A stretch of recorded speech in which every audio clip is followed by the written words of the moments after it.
ที่เดินไปมันน้ำมันเย็นนี่บอกคุณไม่เคยว่ะเริ่มละน้ำเลยจ้าใครเข้าไปใต้ผม ลี่จุ่มแค่ขาใช่ไหมเดี๋ยวลี่มันปากสั่นแม่บอกเท้าจุ่มไง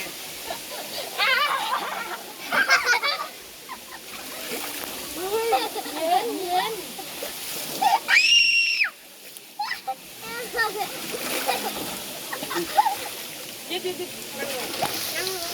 กระเป๋าไว้กับแม่ดีกว่าเนี่ยตัวนั้นผมไ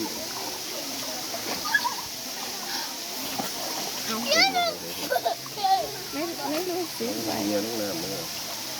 ปล่อยสะพายอยู่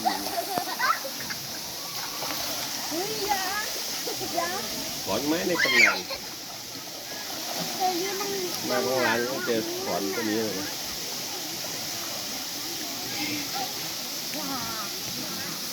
แค่จุ่มจุ่มทั้งตัว มาเลย เสียงนะ จัง แค่หนูดำน้ำไม่ได้ น้ำเย็นกว่าที่นู่นเยอะ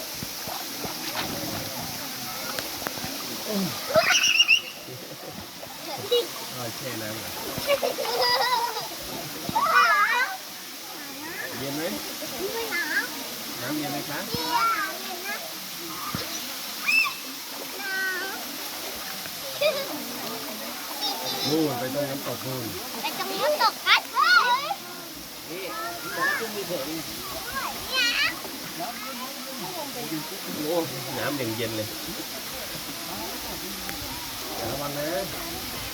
ระวังเลยนะ